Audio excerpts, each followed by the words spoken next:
If you sign this, you don't belong to yourself for 90 days. The pen felt heavier than it should have.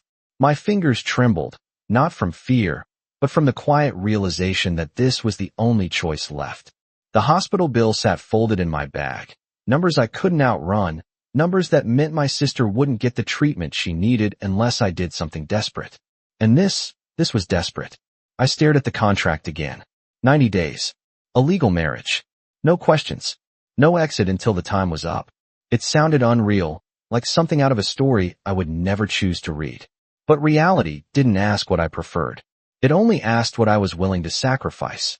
Time's running out. The man across from me said calmly, his voice smooth, controlled, like he had already seen this decision 100 times before. I didn't look at him yet. I didn't want to. Because I already knew, without lifting my eyes, that once I did, there would be no turning back. I signed my name anyway. Lena Carter. The ink didn't shake. That was the worst part. It was steady. Final. Permanent. Good, he said. Only then did I look up. Alexander Voss didn't smile. He didn't need to.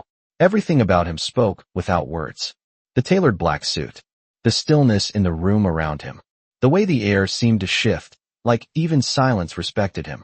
He wasn't just wealthy. He was something else. Something sharper. Something controlled. From this moment, he said, standing slowly, you are my wife. The word landed differently than I expected. Not romantic. Not gentle. It sounded like a boundary being drawn. I stood too quickly, my chair scraping against the polished floor. This is just a contract, I said, forcing the words out. 90 days. That's it. His eyes met mine then. Dark. Steady. Unreadable. Of course, he said. But he didn't look like a man who believed in just. The ring appeared before I even realized he had reached into his pocket. Simple. Elegant. Heavy. He didn't ask permission. He didn't explain. He simply took my hand, his touch firm but not rough, and slid it onto my finger. The moment it settled into place, something shifted. I felt it before I saw it. Movement behind him. I glanced up. 6 men stood along the wall. I hadn't noticed them before. Not one of them spoke. But every single one of them straightened the second the ring touched my hand. Heads slightly lowered. Respect. Not for me. For him. My breath caught. This wasn't just a man. This was a system. A world. And somehow, I had just signed my way into it. You'll move into my residence tonight, Alexander continued, as if we were discussing something ordinary, like a lease agreement or a job offer. Your belongings will be handled. I can handle my own things, I said quickly. Too quickly. He tilted his head slightly. Not offended. Not amused. Just observing. You won't need to, he replied. My jaw tightened. And if I say no? The question hung between us. For a moment, he said nothing. Then he stepped closer. Not threatening. Not forceful. Just enough to remind me how easily he could take control of the space around him. You won't, he said quietly. My pulse jumped. I hated that he was right. Because this wasn't about choice anymore. It was about consequences. And I had already chosen mine the moment I signed. The drive to his estate felt longer than it should have. The city lights blurred past the tinted windows, each mile pulling me further away from the life I understood. I sat still, hands in my lap, staring at the ring like it might disappear if I looked long enough. It didn't. Alexander sat across from me, calm, composed, as if none of this was unusual. As if bringing a stranger into his life under a contract was just another line in his schedule. You can speak, he said suddenly, his voice breaking the silence without raising it. You don't have to sit there like a hostage. I let out a breath I didn't realize I'd been holding. I'm not a hostage, I said. His gaze flickered slightly. No, he agreed. You signed willingly. The words stung more than they should have. Because they were true. I turned my head toward the window again. Then why does it feel like I just gave something up I can't get back? For a second, I thought he wouldn't answer. But then I heard it. Soft. Almost too quiet. Because you did. The car slowed. Gates opened ahead of us, tall and silent, revealing a property that didn't look real. Lights stretched across perfectly. Cut lawns. Stone walls. Security posted like shadows that never moved. The car rolled forward, and I felt it again. That shift.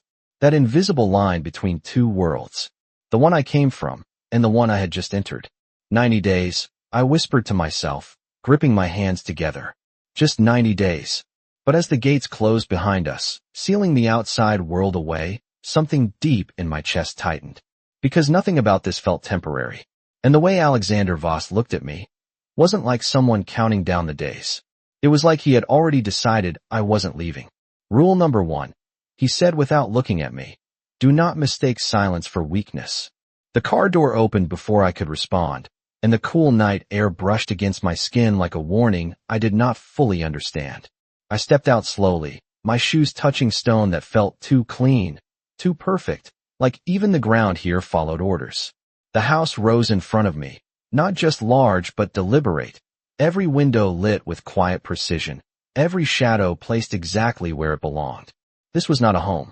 This was control, built into walls and glass and distance. I folded my arms instinctively, as if that could hold on to something familiar, but there was nothing here that belonged to me. Not yet. You will get used to it, Alexander said, already walking ahead, not checking if I followed because he knew I would. I hated that part most. That certainty.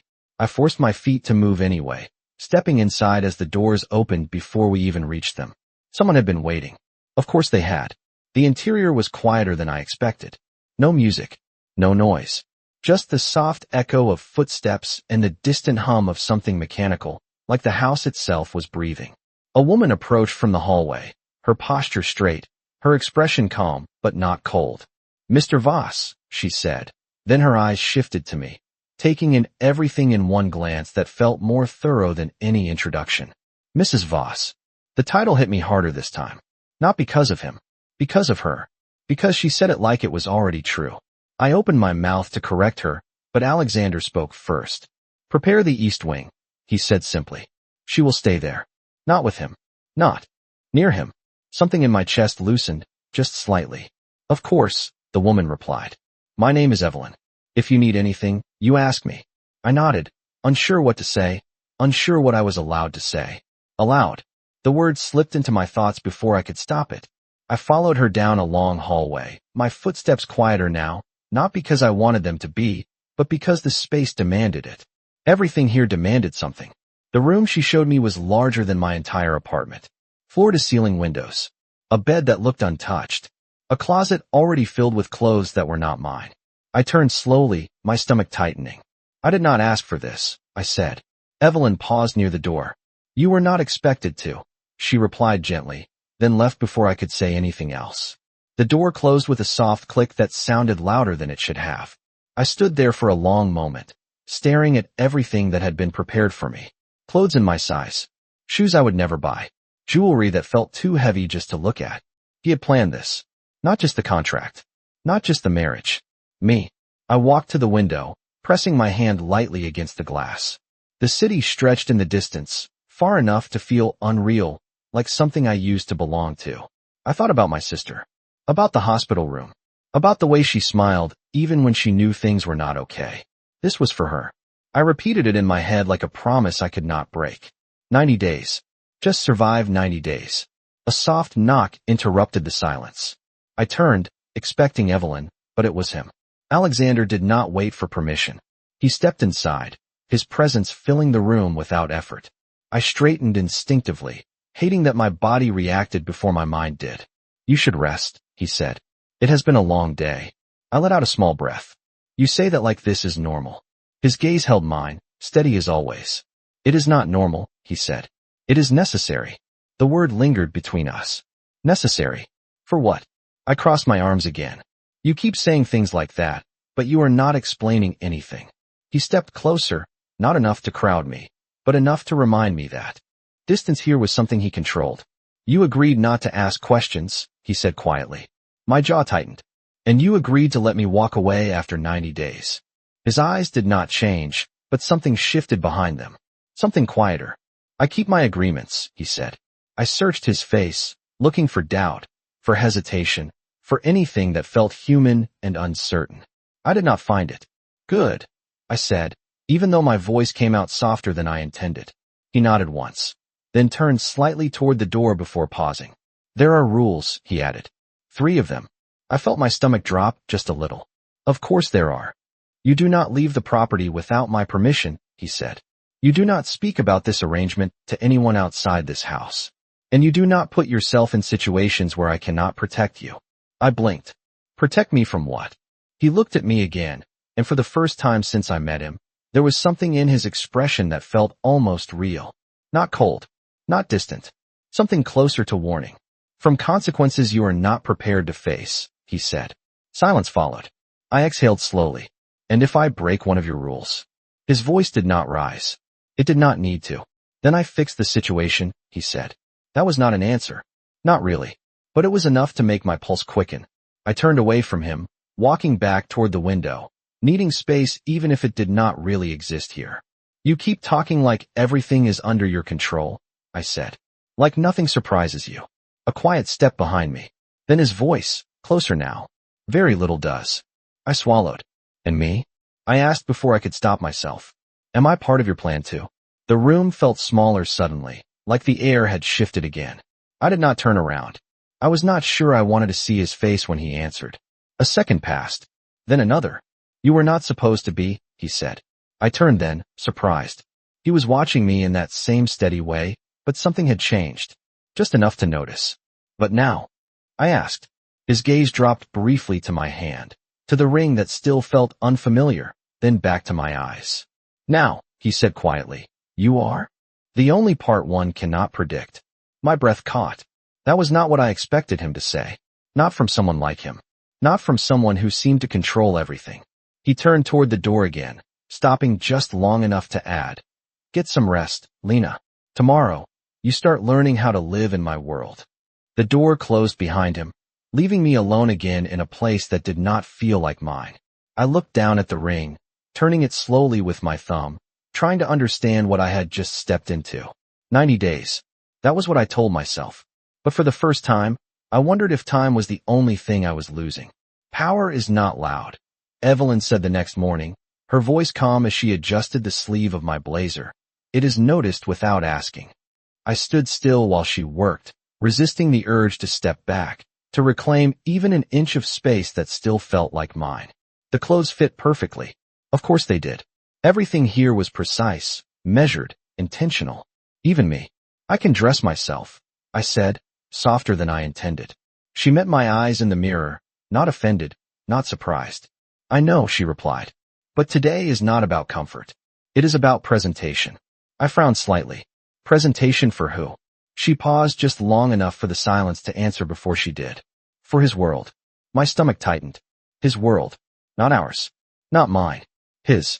I followed her down the hallway again. The same quiet footsteps echoing in a place that never seemed to rest. But today felt different. There was movement. Subtle, controlled, but there. Staff moved with purpose. Doors opened and closed without sound. And somewhere beneath it all, I felt it again. That awareness. Like I was being seen, measured, placed into a role I had not chosen. The dining room was already set when we entered. Sunlight filtered through tall windows, casting long lines across a table that looked untouched by time. Alexander stood near the far end, speaking quietly to one of the men I had seen the night before. He did not look up immediately. He did not need to. He already knew I was there. You are late, he said, his tone even, not sharp, but not forgiving either. I glanced at the clock on the wall. It is 8 a.m. Exactly, he replied. I inhaled slowly, choosing my next words carefully. Then maybe your definition of late is different from mine. The man beside him went still. Not because I had said something shocking. Because I had said something at all. Alexander turned then, finally facing me fully. His expression did not change, but the air did. It shifted, tightening just slightly, like the room itself was waiting. Sit, he said. Not an order shouted. Not a command forced. Just a word that did not expect to be ignored. I pulled out the chair anyway, sitting on my own terms, even if the gesture was small. You said I would learn how to live in your world, I said, meeting his gaze. I did not realize that meant I lose my voice. Something flickered in his eyes. Not anger. Not approval. Something in between. You still have your voice, he said. You are simply deciding how to use it. I held his gaze for a second longer before looking down at the plate in front of me. The food was simple, elegant, untouched, like everything else here. And how do people usually use it? I asked. He took his seat across from me, movements controlled, precise. They do not speak unless it is necessary. I let out a quiet breath. That sounds exhausting. He almost smiled. Almost. It is efficient. The word lingered between us as I picked up my fork, not because I was hungry, but because I needed something to do with my hands. So what happens today? I asked. Do I sit here and learn how to be efficient? His gaze dropped briefly to the ring on my finger, then back to my face. Today, you learn how to be seen, he said. I froze slightly. I am already being seen, I replied. That is the problem. He leaned back, just slightly, studying me in that quiet, controlled way that made me feel like every reaction I had was being noted, remembered. You think being seen is the same as being understood, he said. It is not. I frowned. Then what is it? A pause. Then, calmly, it is being recognized as something that cannot be ignored. The words settled deeper than I expected. I set my fork down, my appetite gone entirely. And what exactly am I supposed to be recognized as? He did not hesitate. Mine. The word hit harder this time. Not because of how he said it. Because of how easily it came to him. I shook my head slightly. That was not part of the contract. His expression remained steady. It is not about the contract, he said. My chest tightened. Then what is it about? For a moment, he said nothing.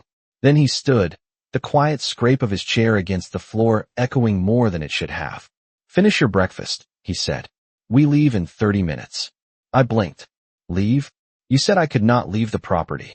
He adjusted his cuff, movement smooth, deliberate. You cannot leave without me, he corrected. Today, you leave with me. The distinction settled in slowly. Not freedom. Not choice. Permission. I stood too, my chair pushing back harder than I intended. And where exactly are we going? He looked at me then, really looked at me, as if measuring something I could not see. To introduce you, he said. My pulse jumped. To who? His answer was simple. To everyone who needs to know that you are under my protection. The words should have felt reassuring. They did not. They felt like a spotlight I did not ask for. Like stepping onto a stage where the rules were already written, and I had not been given a script. I did not agree to be part of your world like this, I said quietly. His gaze softened just slightly, not in kindness, but in understanding. You agreed to survive, he said. This is how you do it. Silence stretched between us. I searched his face, looking for something that felt like choice, like another option I could take. There was none, just that same quiet certainty. I looked down at the ring again, turning it slowly with my thumb. It felt heavier today, like it understood something I did not. And if I do not play along? I asked. His voice was calm. Too calm. Then you will stand alone in a world that does not wait for you to understand it. I swallowed, the truth in his words settling deeper than I wanted. Because I knew he was not threatening me. He was warning me. I exhaled slowly, lifting my head to meet his gaze again. Fine, I said. But I do this my way. A pause. Then, quietly, we will see. He turned toward the door, already moving, already deciding.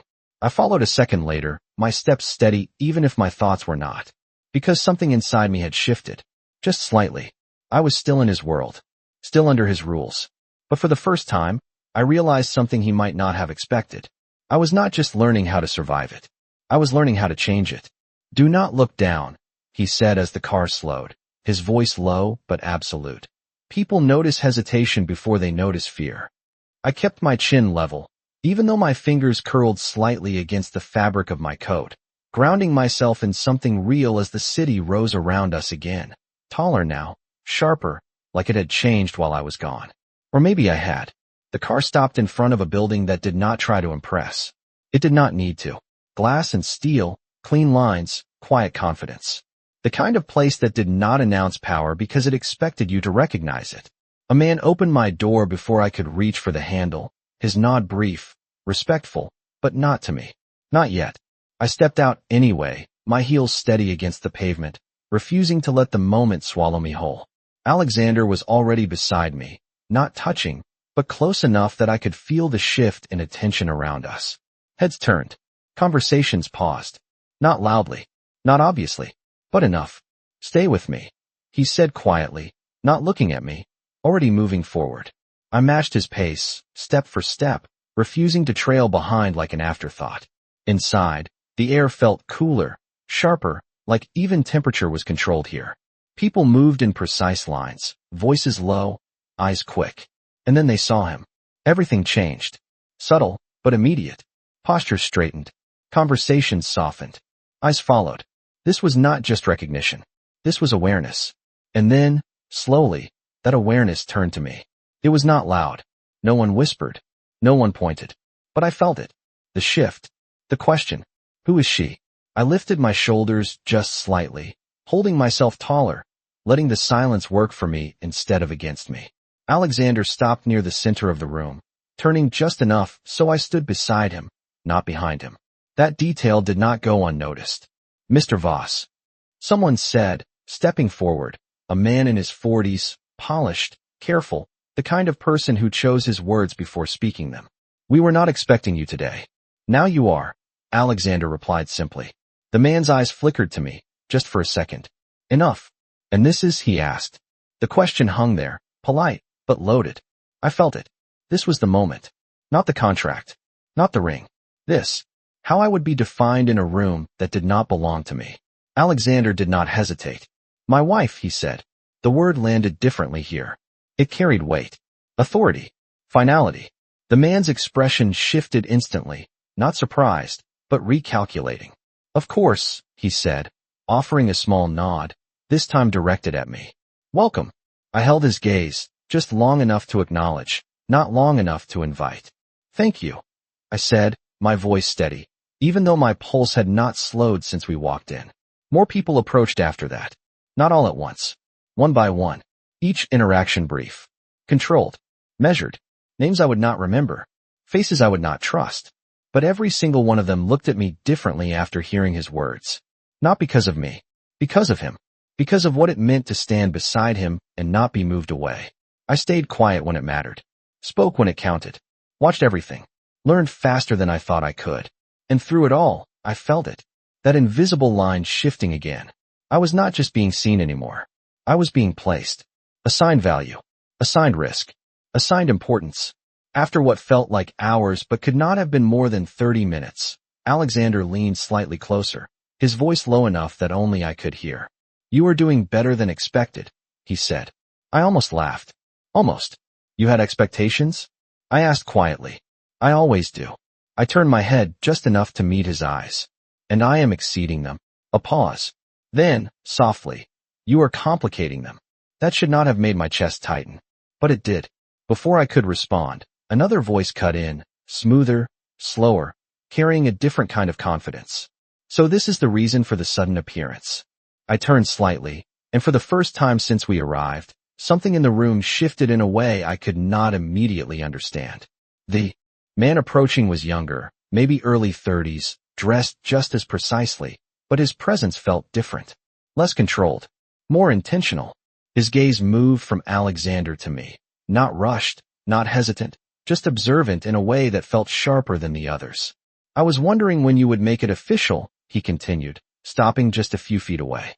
Alexander did not move. You are not required to wonder, he said. The man smiled slightly. Not friendly. Not hostile.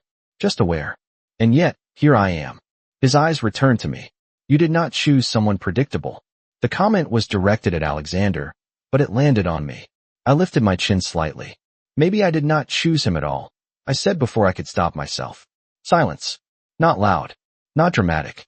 Just enough to be noticed. The man's smile shifted, just slightly. That makes it more interesting, he said. Alexander's voice came next. Calm. Controlled. Final. That is enough. The air changed again. The man held his gaze for a second longer, then nodded once, stepping back without another word. I exhaled slowly, not realizing I had been holding my breath. Who was that? I asked under my breath. Someone who asks questions he does not need answered, Alexander replied. And you? I asked, glancing at him. You do not answer them? His gaze returned to me, steady as ever. Only when it benefits me. I let that settle for a moment. Then, quietly. And bringing me here benefits you? Another pause. This one longer. It benefits you, he said. I frowned slightly. I am not convinced. He looked at me then, not past me, not through me. At me. You will be, he said. The certainty in his voice should have annoyed me. It did. But underneath that, something else stirred. Something quieter. Something I did not fully understand yet. Because for the first time since this began, I realized something I had not seen before. This was not just about control, not just about power. This was about positioning. And whether I wanted it or not, I had just been placed somewhere that could not be undone. You handled that better than most people would, he said as the car door closed, sealing us back into a space where the outside world could not reach me, but somehow still lingered in my thoughts. I leaned back, slightly, letting out a breath I did not realize I had been holding since we stepped into that building. Most people are not forced into situations like that, I replied, my voice steady but quieter now, like the tension had not fully left my chest. The city lights moved past the window again, but they felt different this time. Sharper, more aware, like I had just seen something I could not unsee. You were not forced, Alexander said calmly. I turned my head, meeting his gaze. You keep saying that, I replied.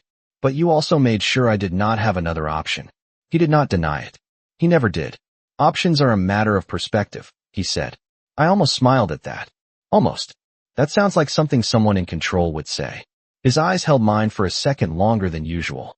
That is because I am. The honesty should have annoyed me. It did.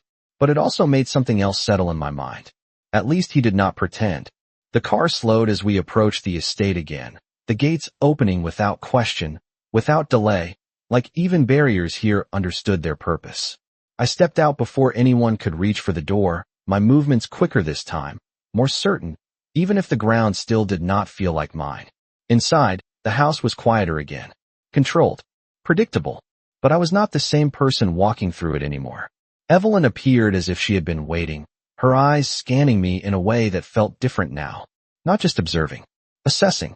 You did well, she said simply. I paused. That seems to be a common opinion today, I replied. She tilted her head slightly. It is not an opinion. It is an observation. I exhaled softly, unsure whether that made me feel better or worse. And what happens if I do not meet expectations next time? I asked. Her expression did not change. Then you will learn, she said. That is how this place works. I nodded slowly, letting that settle before moving past her, my steps carrying me back toward the room that still felt temporary, even though everything inside it had been chosen for me. I closed the door behind me, leaning against it for a second, letting the silence wrap around me like something familiar. But it did not feel the same anymore. My reflection caught in the mirror across the room. The clothes. The posture. The way I held myself. It was not the same girl who had signed that contract. Not entirely. I stepped closer, studying my own expression. You are doing better than expected, I repeated under my breath, testing the words like they might mean something different if I said them myself. A soft knock interrupted the moment. I straightened immediately, my body reacting before my thoughts could catch up. Come in, I said. Alexander entered without hesitation, his presence filling the space again in that quiet, controlled way that made everything else feel smaller. You left early, I said, turning fully toward him. So did you, he replied. I crossed my arms slightly. That was not part of the plan. Plans change, he said simply. I studied him for a moment.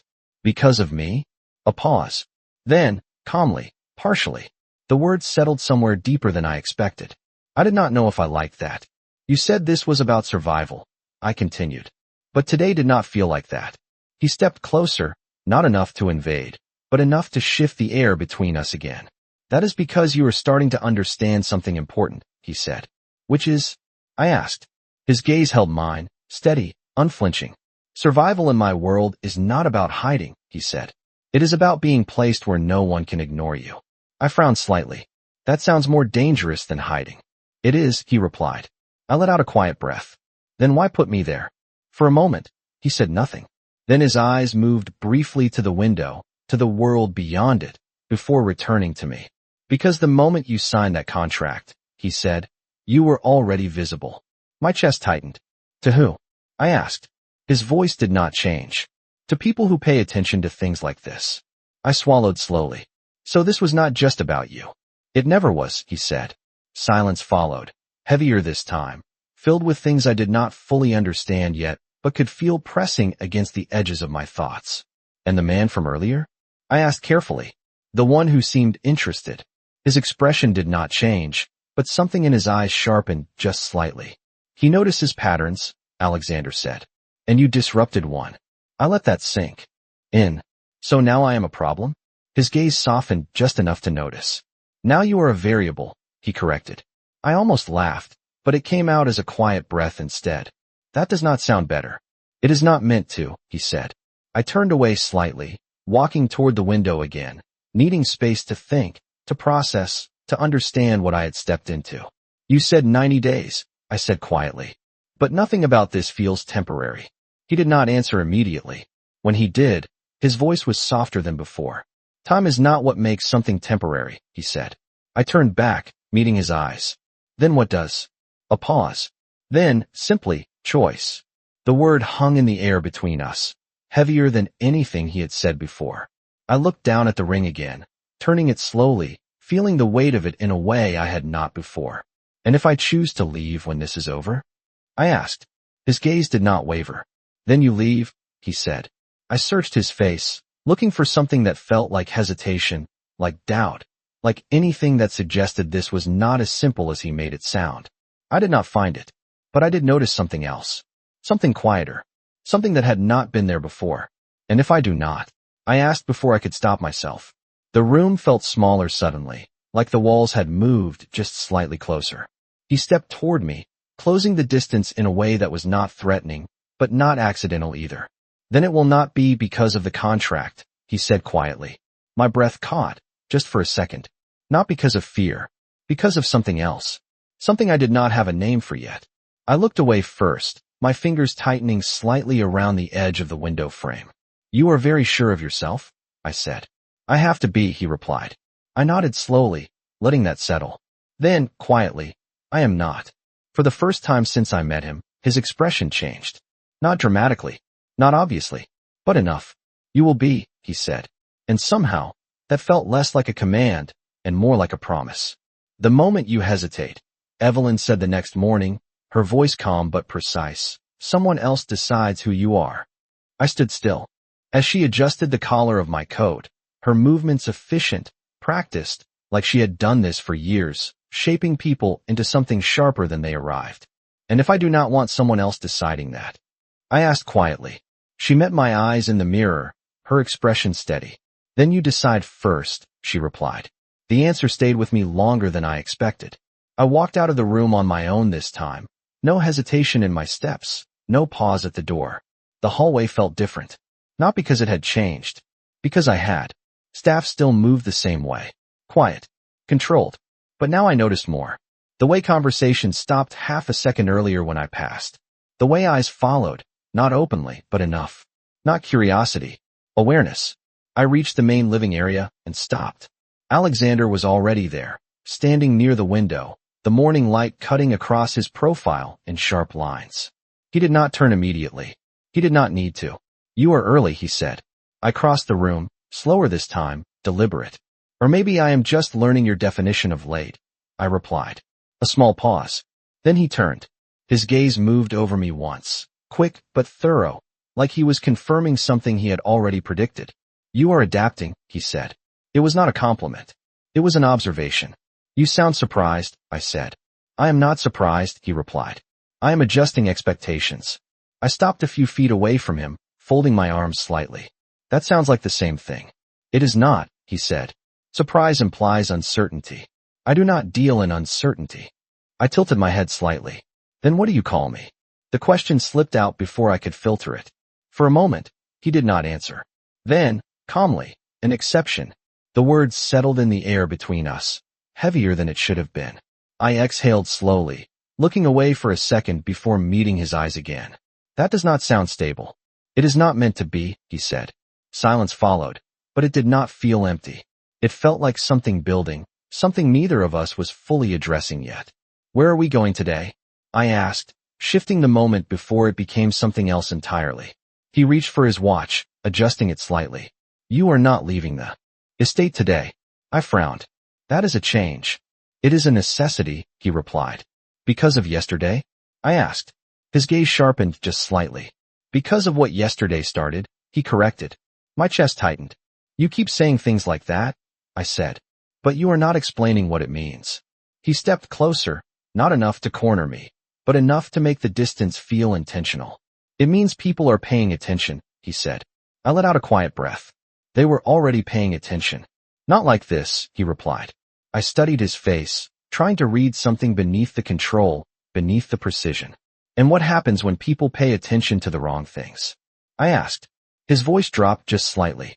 Then I make sure they stop. The words were calm, controlled, but there was something underneath them that made my pulse shift, not from fear, but from understanding. He was not reacting. He was managing everything. And me? I asked quietly. What do I do while you are managing? A pause. Then, simply, you learn. I frowned. Learn what? His gaze held mine, steady, unyielding. How to stand in a room without asking for permission. I almost smiled at that. Almost. I thought I did that yesterday. You did, he said. But you still felt it. I blinked. Felt what? He did not hesitate. The moment when you questioned whether you belonged there. My breath caught slightly. Not because he was wrong. Because he was exactly right. I looked away, my fingers brushing lightly against the edge of the table beside me. That is not something you can just turn off, I said. No, he agreed. But it is something you can control. I turned back to him, my expression tightening just slightly. You make everything sound like control. Because it is, he said. Silence again. But this time, it felt different. Less like pressure. More like clarity. I moved toward the window, looking out at the grounds below, the symmetry of it all, the order, the structure. Nothing here was accidental. What happens when something cannot be controlled? I asked quietly. I felt him step closer behind me, not touching, but near enough that I could sense the shift in space again. Then you redefine it, he said. I turned slightly, just enough to catch his expression. That sounds like manipulation. His gaze did not waver. It is survival. The words settled deeper than I expected. I looked back out the window, my thoughts moving faster now, connecting things I had not seen before. The contract, the introduction, the way people reacted. This was not random. None of it was. You said this was about keeping me alive, I said slowly. But it feels like something else. A pause behind me. Then, quietly, it is both.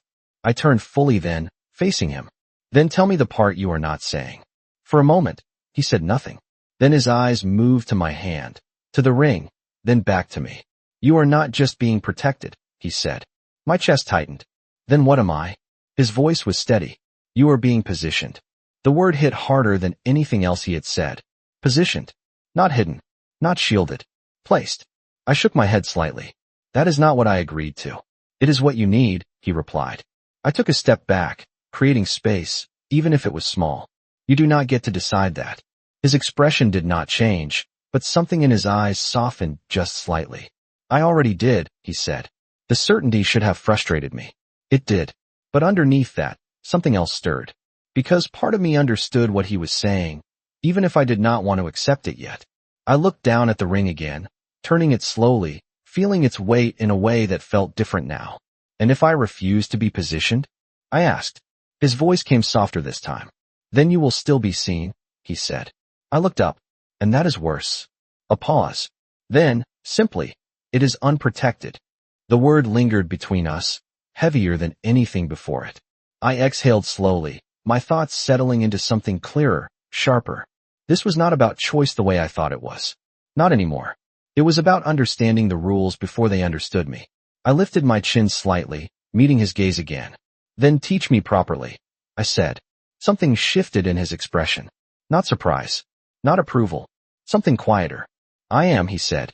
And for the first time since this started, I realized something I had not allowed myself to see before. He was not just controlling the situation. He was preparing me for it. If you want control, he said. His voice calm but sharper than before. You stop reacting and start deciding. The words stayed with me long after he left the room, echoing in a way that felt less like advice and more like a challenge. I stood there for a moment, staring at the reflection in the glass, not quite recognizing the girl looking back at me. She stood straighter now. Her eyes did not move as quickly. She did not look lost. But she was not settled either. Not yet. I turned away from the window slowly, letting the silence settle into something I could use instead of something that controlled me. If this was about learning, then I needed to stop waiting for instructions. I stepped out into the hallway on my own again. No hesitation this time. No pause to wonder if I should be there. The difference was immediate. Not in them. In me. People still moved the same way. Quiet. Observant. But I noticed how quickly space adjusted around me now. Doors opened sooner. Conversations shifted faster. It was subtle, but it was there. Recognition was changing into something else. I kept walking until I reached the main corridor that overlooked the lower level. From here, I could see more of the house than before. Not just the structure, but the movement within it. Patterns. Positions. Who stood where? Who moved first? Who waited? I leaned slightly against the railing, watching without being obvious about it.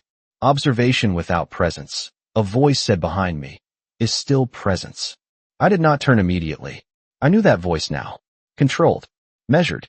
Always one step ahead. Then maybe I want them to notice, I replied, glancing back over my shoulder. Alexander stood a few feet away, his expression unreadable as always, but his eyes sharper, more focused than before. Then you choose how, he said.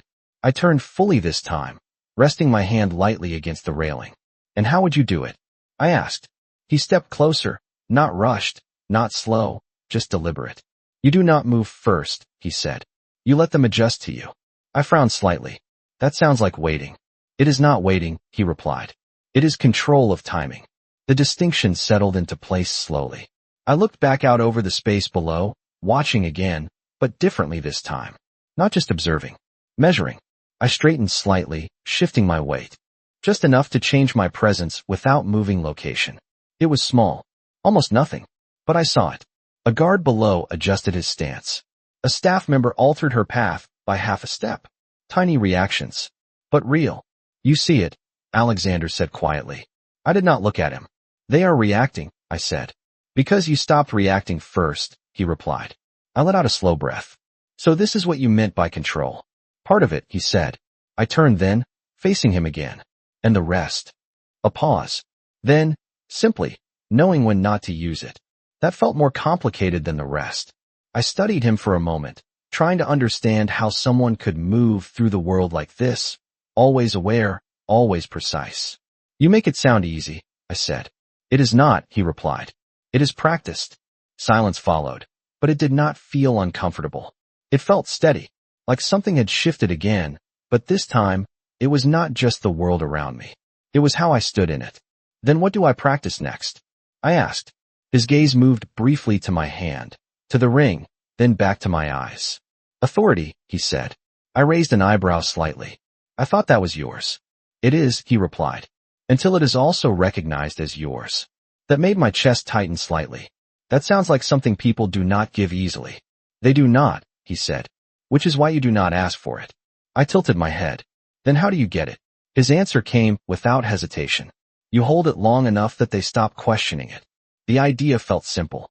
Too simple. But I knew better now than to dismiss things just because they sounded easy. I pushed away from the railing slowly, stepping closer to him, not to challenge, but to test something I had not tried before. I held his gaze, steady, not forcing it, not avoiding it either. Just there. He did not move, did not react. But something shifted in the space between us. Not tension, not pressure, recognition. I exhaled softly. Like that? I asked. His expression did not change, but his voice lowered just slightly. Closer, he said. The word lingered longer than it should have. I stepped back first, breaking the moment before it turned into something I was not ready to define. This still feels like your world, I said. Not mine. It is my world, he replied. But that does not mean you do not belong in it. I crossed my arms slightly, considering that. You keep saying things like that, I said. But belonging is not something you can assign. No, he agreed. It is something you decide. I looked at him carefully. And if I decide I do not belong here? A pause. Then, calmly. Then you will still need to understand it before you leave it. The words hit differently than I expected. Not controlling. Not demanding. Just true. I turned slightly, looking back out over the space below, the patterns, the movement, the structure. It was not familiar, but it was no longer completely foreign either. You are not just teaching me how to survive, I said slowly. He did not answer immediately. When he did, his voice was quieter than before. No, he said. I glanced back at him. Then what are you doing? His gaze held mine, steady, unwavering. I am making sure you are not the weakest person in the room, he said. The words settled deep, heavier than anything else he had said. Not because they were harsh, because they were honest. I looked down at the ring again, turning it slightly, feeling its weight in a way that felt different now. Not just something I had been given. Something I was starting to understand. I lifted my head slowly, meeting his gaze again, my posture shifting just enough to feel it. Not forced. Not uncertain. Present. Then I guess I have more to learn, I said. And for the first time, he did not correct me. He just nodded once, like he had been waiting for me to say that all along. Confidence is not what you feel, he said, his voice quieter than before, but sharper in a way that stayed with me. It is what you show before anyone has the chance to question it. I stood still for a moment after he walked away, letting the words settle into something I could actually use instead of something that just sounded right. Because now I understood the difference. Feeling strong and appearing unshakable were not the same thing. And in this world, only one of those mattered. I moved through the house differently after that. Not faster. Not louder. Just with intention. Every step placed, not taken. Every glance held just a fraction longer than before. Not challenging.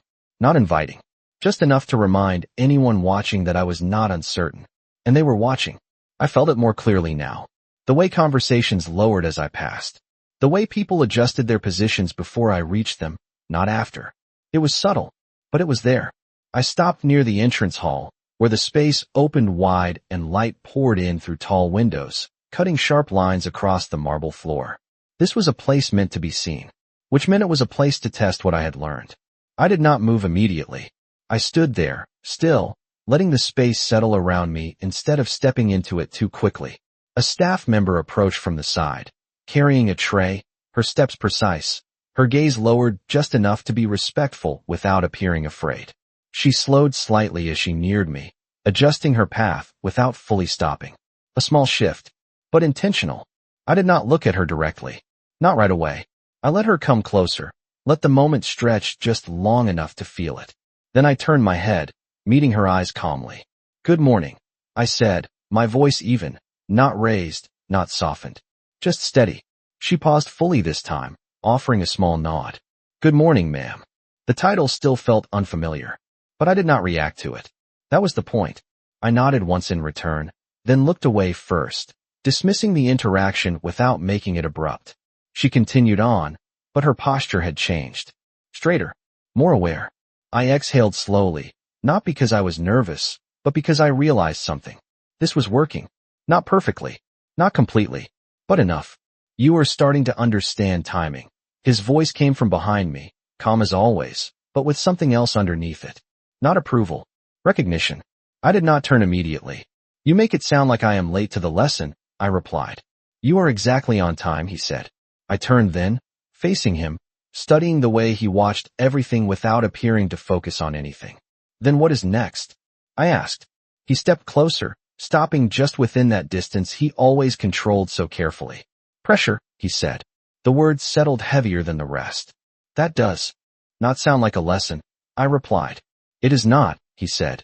"It is what follows once you are noticed." I frowned slightly. "And I am noticed now." "You were noticed the moment you walked into that building yesterday," he said. "Now you are being evaluated."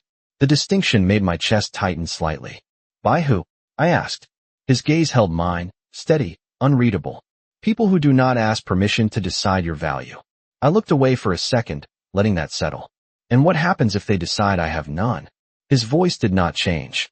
"Then they will treat you accordingly." I swallowed slowly, my fingers brushing lightly against the ring without thinking. "And you?" I asked. "What do you do then?" A pause. Then, quietly, "I make sure their decision does not matter." The certainty in his voice should have been reassuring. It was. But it also made something else clear. This was not just about me learning. This was about him anticipating, controlling outcomes before they happened. I lifted my chin slightly, meeting his gaze again. "Then why not just keep me hidden?" I asked. "Would that not be easier?" His expression did not change, but his voice lowered just slightly. "Easier does not mean safer," he said. I held his gaze for a second longer. "And this is safer?" "No," he replied. "This is stronger." The word stayed with me. Stronger. Not protected. Not hidden. Something else entirely. I turned away slightly, walking toward the center of the room, letting my steps carry me into the open space instead of staying near the edges. It felt different. Exposed. But not vulnerable. Not the way it had before. You are not teaching me how to avoid attention, I said. You are teaching me how to hold it. Yes, he replied simply. I stopped, turning back toward him. And what happens when I cannot hold it anymore? I asked. His gaze sharpened just slightly. Then you will learn who stands with you, he said. The answer felt incomplete. And if no one does? I asked. A pause. Then, calmly, then you stand anyway. The words settled deeper than I expected.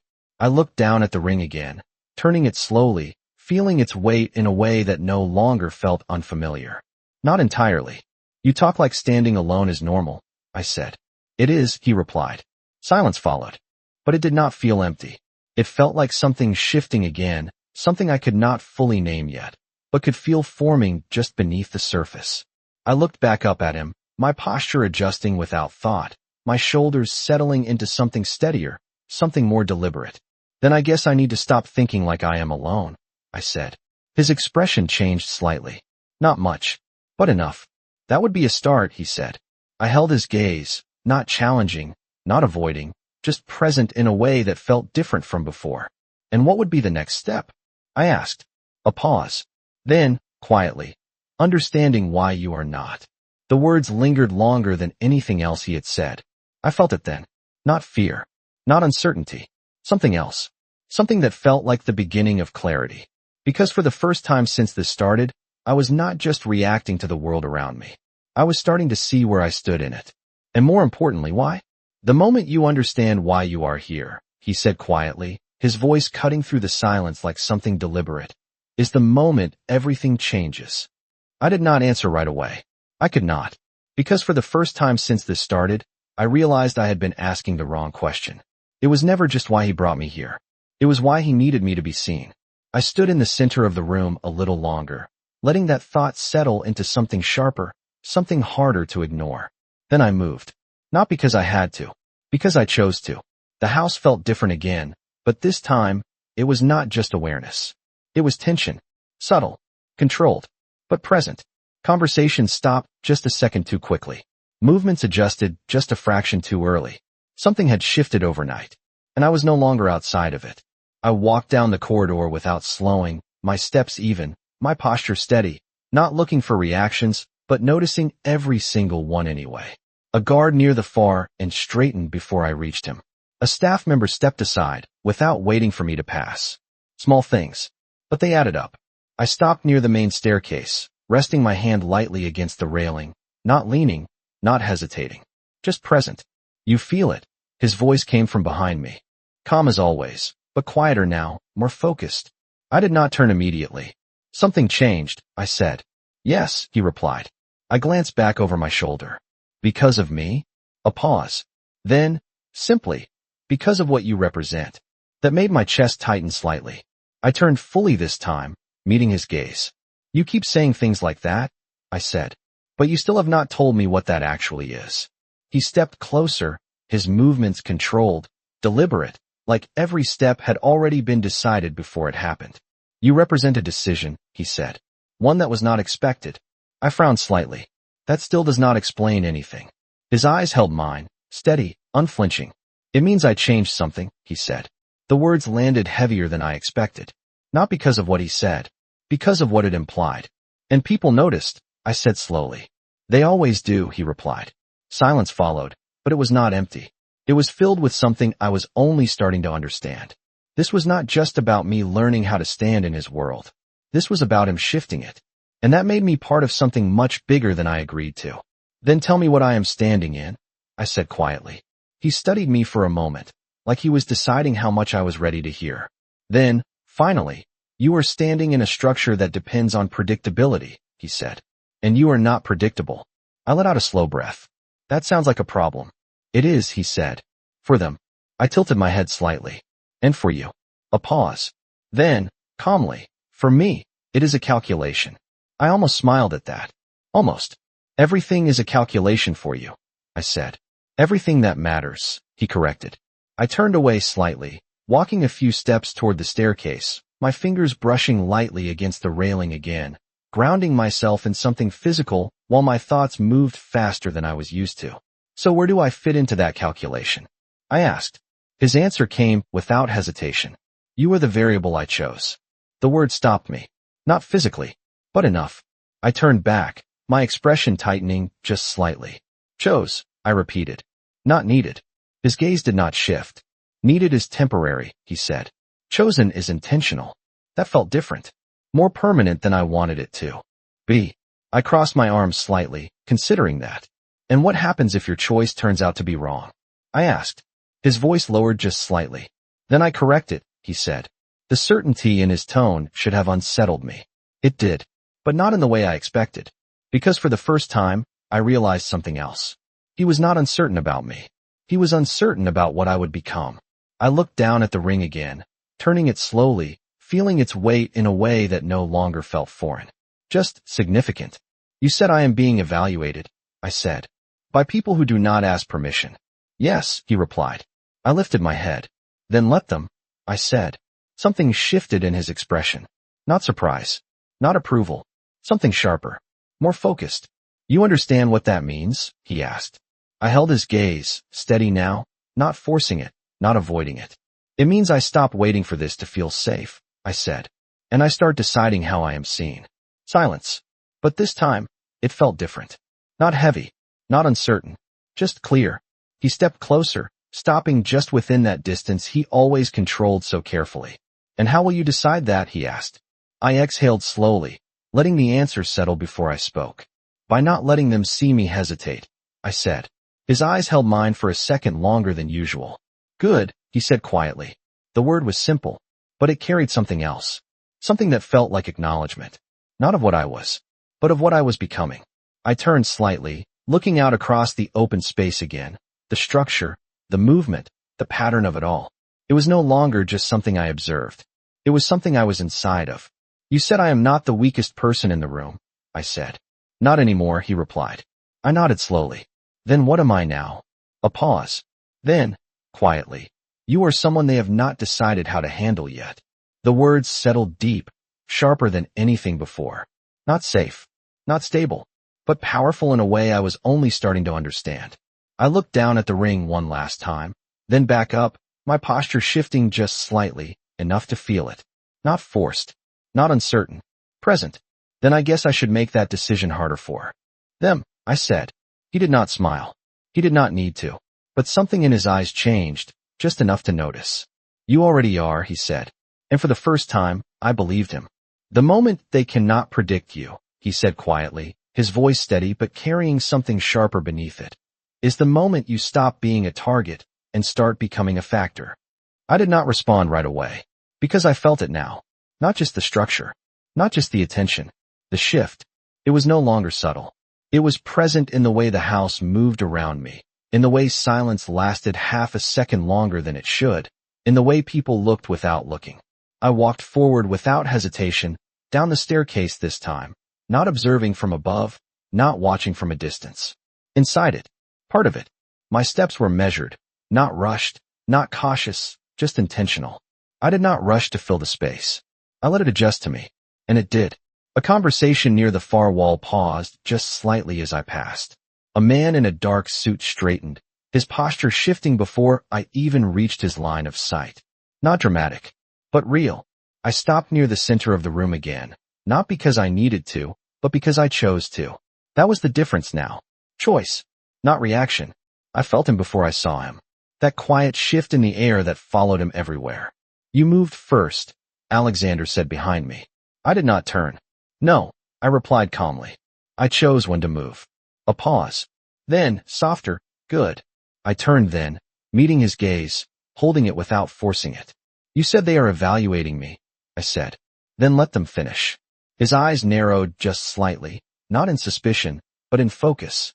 Evaluation is not something that finishes, he said. It evolves. I nodded once. Then I will evolve faster. Silence. But not the kind that waits. The kind that recognizes. He stepped closer, stopping just within that distance he always controlled, but this time it felt different. Less like control, more like alignment. You are beginning to understand leverage, he said. I tilted my head slightly. And what exactly am I leveraging? I asked. His gaze dropped briefly to my hand, to the ring, then returned to my eyes. Perception, he said. I looked down at the ring myself, turning it slowly. It no longer felt like something placed on me. It felt like something I was learning to carry. And what do they see? I asked quietly. A pause. Then, calmly, they see a decision they did not anticipate. I lifted my eyes back to his. And that makes them uncomfortable. Yes, he said. Good. I replied before I could stop myself. That earned something from him. Not a smile. Not approval. Something sharper. Interest. Discomfort creates mistakes, I continued. And mistakes create opportunities. He held my gaze a second longer than usual. You learn quickly, he said. I exhaled softly. I do not have a choice. His voice lowered just slightly. You always have a choice. I shook my head. Not in the way you mean. Silence again. But this time, it felt like we were no longer standing on opposite sides of something. We were looking at the same thing from different angles. I turned away slightly, scanning the room again, but this time not for reactions. For patterns. For changes. For anything that did not fit. And I saw it. A man near the far corner. Still. Too still. Not part of the movement. Not adjusting. Watching. I did not look at him directly. Not immediately. I let the awareness settle first, then shifted my gaze just enough to confirm, without making it obvious. You see him, Alexander said quietly. Not a question. I nodded slightly. He is not adjusting, I said. He is observing. Yes, he replied. I crossed my arms lightly, not defensive, just thoughtful. And that makes him different from the others. Yes. I let a slow breath out. Then he is not evaluating me the same way. A pause. Then, no. I turned my head slightly, just enough to meet Alexander's eyes again. Then what is he doing? His answer came quieter this time. He is deciding. The words settled deeper than I expected. Not evaluation. Not observation. Decision. I felt something shift in my chest. Not fear. Not uncertainty. Awareness. Sharper than before. And what does he need to decide? I asked. Alexander's gaze did not leave mine. Whether you change anything, he said. I looked back toward the man again, this time more directly, letting my gaze land just long enough to be noticed. He did not look away. That was the difference. Most people did. He did not. I held it for a second. Then two. Then I looked away first. Not because I had to. Because I chose to end the moment. He will not decide quickly, I said. No, Alexander replied. He will not. I nodded slowly. Good. A pause. Then why? I glanced back at him. Because if he needs time, I said, then I already disrupted something. Silence. But this time, it felt like confirmation. He stepped slightly closer, his voice lower now, more focused. You are not just adapting anymore, he said. You are influencing. The word stayed with me. Not surviving. Not learning. Influencing. I looked down at the ring again, then back up, my posture settling into something steadier, something more certain than before. Then I need to be careful what I influence, I said. Yes, he replied. Because influence creates consequence. I let that settle, letting the weight of it ground me instead of push me back. And if I do nothing? I asked. His answer came without hesitation. You will still be part of the outcome. I exhaled slowly. Then doing nothing is still a decision. Yes, he said. I nodded once. That made sense now. Everything did. Not in a simple way, but in a clear one.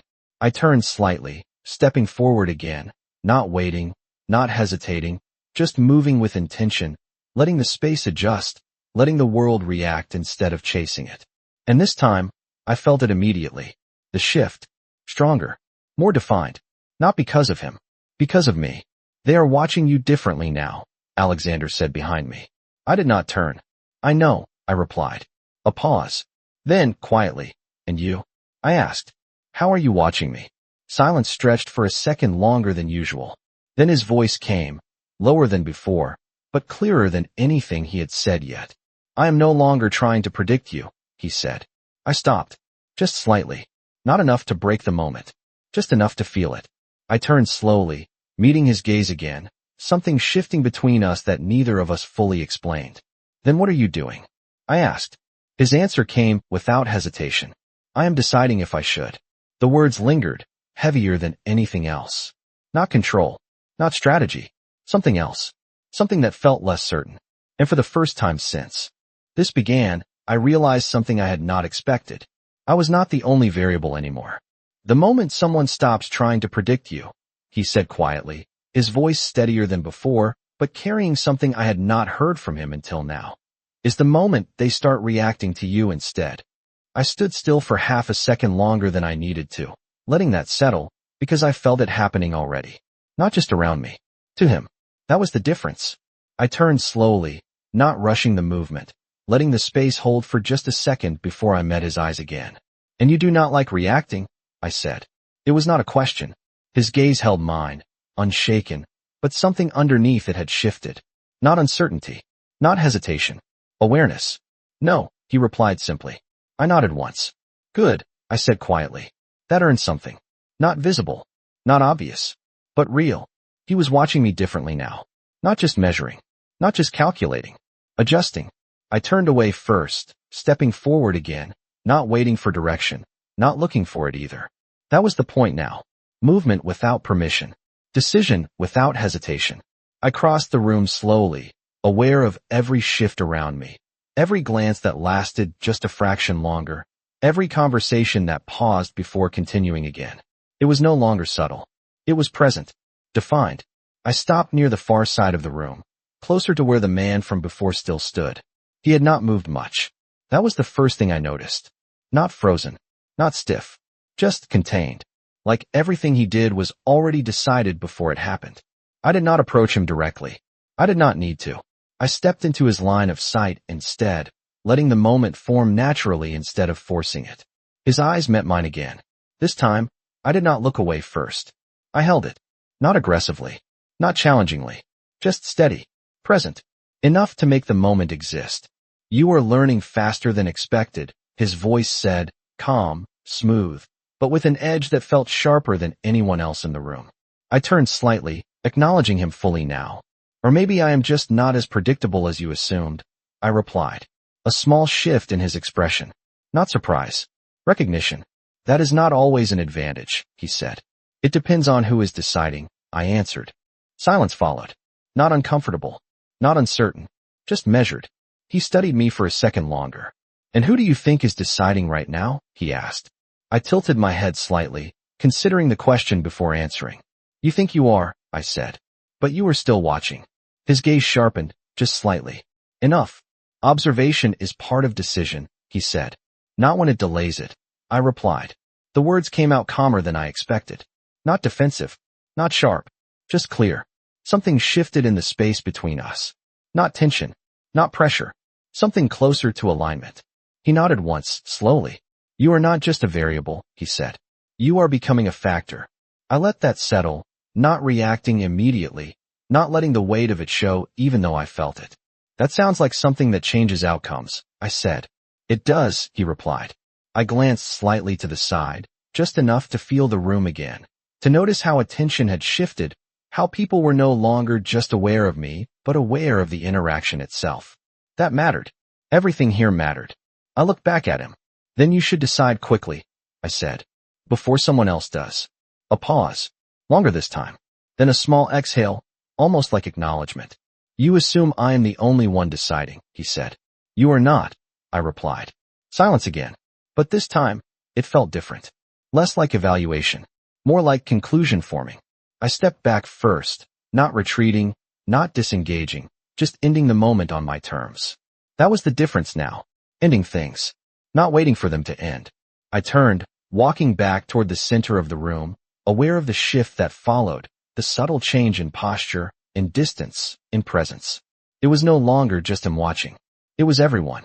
You changed something. Alexander's voice came from behind me, lower now, more focused than before.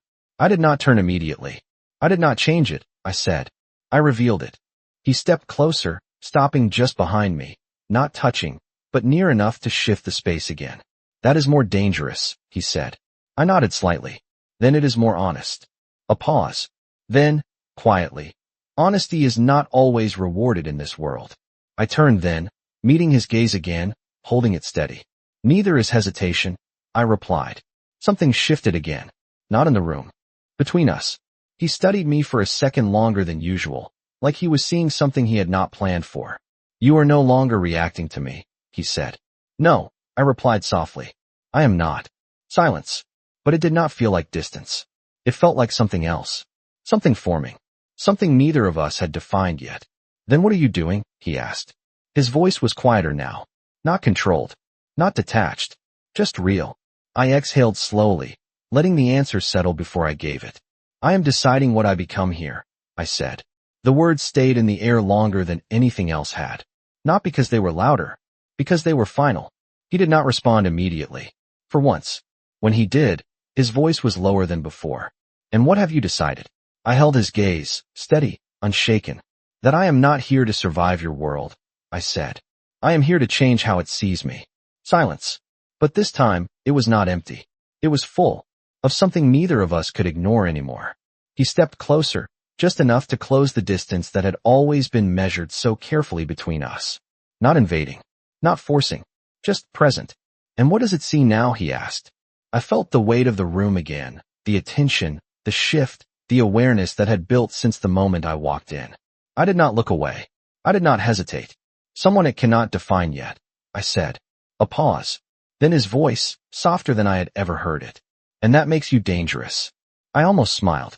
Almost. No, I said quietly. It makes me necessary. And for the first time since this began, I saw it. Not control. Not calculation. Something else in his eyes. Something that did not fit the pattern. Because for the first time, he was not the only one deciding anymore. The moment you believe you are necessary, he said quietly, his voice no longer just controlled, but carrying something heavier beneath it, is the moment the world starts testing if that is true. I felt it before I answered. Not in the room. In the space between us. Something had shifted again, but this time it was not about control or perception. It was about consequence. I did not move right away. I let the silence stretch. Not as hesitation, but as decision forming. Then let it test me, I said softly. The words did not feel reckless. They felt certain. His gaze held mine, longer than usual, like he was measuring something he had not accounted for. Not my reaction. My intent. You do not understand what that invites, he said. I tilted my head slightly. Then explain it, I replied. A pause. Not long, but deliberate. It invites pressure, he said. Not the kind you can prepare for. The kind that finds what you have not considered yet. I let that settle, letting the weight of it move through me instead of pushing it away. Because for the first time, I was not trying to avoid what this world could do. I was trying to understand how it worked. Then I will learn faster, I said. He exhaled slightly, almost imperceptible, but I noticed it. I noticed everything now. You are already ahead of where you should be, he said. That does not mean you are ready. I nodded once. I am not trying to be ready, I replied. I am trying to be aware. That earns something. Not approval. Not resistance. Recognition. He stepped closer, just enough to narrow the space between us again, but this time it did not feel like control. It felt like alignment. Awareness does not stop consequences, he said. No, I replied. But it changes how I respond to them. Silence. But this time, it felt like agreement forming instead of distance. I turned away slowly, stepping back into the center of the room, not because I needed space, but because I needed perspective. Everything felt clearer now. The structure, the attention, the way decisions move through this place like currents you could not see, but could always feel. And I was inside it now, not observing, not reacting, part of it. I looked around again, letting my gaze move without urgency, without searching, just noticing. The man from before was still there, but he was not the only one watching now. That was the difference. The attention had spread. Not focused. Not contained. Distributed. That meant something. It is expanding, I said quietly. I did not need to turn to know he was behind me. Yes, he replied. Because you changed the center. I exhaled slowly. Then this is not just about me anymore. No, he said. I turned then, facing him again. Then tell me what happens next. His gaze held mine, steady, but deeper now, like he was deciding how much I needed to know. Next, he said, they test your limits. The words settled heavy. Not dramatic. Not exaggerated. Just true. And if I do not show them any? I asked. A pause. Then, calmly, everyone has limits. I held his gaze. That does not mean they need to see them. Something shifted in his expression. Not doubt. Not correction. Something closer to acknowledgement. No, he said quietly. It does not. Silence followed, but it was not uncertain. It was steady. I felt it then. Not fear. Not pressure. Something sharper. Clarity. Because this was not about proving anything anymore. Not to them. Not to him. It was about deciding how I existed in this space before it decided for me. I stepped forward again, not waiting, not hesitating, just moving with the same intention I had been learning, but now it felt different. Less practiced. More natural. And the room responded immediately. Not dramatically, but enough. A shift in posture. A change in distance. Awareness turning into calculation. I stopped near the far side again, not because I needed to, but because I chose to. That mattered now. Everything did. They are adjusting again, I said. Yes, he replied from behind me. And this time, I asked. This time they are not deciding what you are, he said. They are deciding how to deal with you. The words landed exactly where they needed to. Not alarming. Not surprising. Just confirming. I nodded slowly. Good, I said. A pause. Then his voice, quieter than before. Why good? I turned slightly, just enough to meet his gaze again. Because that means I am no longer part of their structure, I said. I am something they have to account for. Silence. But this time, it felt like something closing into place. He stepped closer again, stopping just within that distance that had once felt controlled, but now felt chosen. That makes you unpredictable, he said. I held his gaze. No, I replied. That makes me deliberate. The difference mattered. I could see that he understood it. Not because he said anything. Because he did not. I looked down at the ring again, turning it slowly, feeling its weight not as something imposed, but as something I had learned to carry with intention. It no longer felt foreign. It felt defined. I lifted my head again, my posture settling into something steadier, something that no longer needed to be practiced. You said I was becoming a factor, I said. I was wrong, he replied quietly. I blinked once, surprised by that. Then what am I? I asked. He held my gaze, steady, unwavering. You are becoming a decision, he said. The words settled deeper than anything else had. Not because they were louder, because they were final. I felt it then. Not pressure, not uncertainty. Something else. Something that felt like the edge of something I could not step back from anymore. I exhaled slowly, letting that settle into place. Then they are not the only ones deciding, I said. His voice came softer than before. No, he said. I held his gaze for a second longer, then turned away, stepping forward again, not waiting, not hesitating, just moving with the same quiet certainty that had been building since the moment I signed that contract. Because now I understood something I had not before. This was never just about surviving his world. It was about becoming something inside it that could not be ignored. And the moment that happened, everything else would have to adjust. The moment you become a decision, he said quietly, his voice carrying something deeper than control, deeper than calculation, is the moment someone will try to take that decision away from you. I did not respond immediately, because I felt it now, not as a possibility, as something already in motion. The room had not changed. The structure was still the same, but the way it held me, that was different. I stood in the center of it, not observing anymore, not adjusting, not testing, just existing in it with intention. And the world around me responded without asking. I exhaled slowly, letting the silence stretch just enough to feel its weight before I spoke. Then they are already too late, I said. His gaze held mine, steady, searching for something I no longer felt the need to hide. That is not how this works, he replied. I tilted my head slightly. No, I said softly. That is exactly how this works. A pause. Longer than usual. Not uncertain. Just different. He stepped closer, closing the distance in a way that no longer felt like control or alignment. It felt like recognition. You think deciding once is enough, he said. It is not. I held his gaze, not challenging, not retreating, just present. I am not deciding once, I replied. I am deciding every time they look at me and expect something smaller. The words settled deeper than anything I had said before. Not because they were louder, because they were true. I turned away slowly, stepping forward again, not toward anyone, not toward anything, just into the space that had once felt too large and now felt measured. Mine in a way I had not understood before. The attention followed. Not sharply, not suddenly, but completely. I could feel it in the shift of air, in the way silence formed and reformed around me like something alive. I stopped near the center again, my posture steady, my movements no longer practiced but natural. And that was the difference. I was no longer trying to become something here. I already was. They are not evaluating you anymore, Alexander said quietly behind me. I did not turn. No, I replied. They are reacting. A pause. Then, softer, yes. I glanced slightly to the side, noticing the man from before again. But this time, he was not just watching. He had moved. Just slightly. Enough to show it. Enough to acknowledge the shift. I met his gaze again, holding it not as a challenge, not as a test, but as a statement. He held it back. Then, slowly, he nodded once. That was all. But it was enough. I looked away first, not because I had to. Because the moment was complete.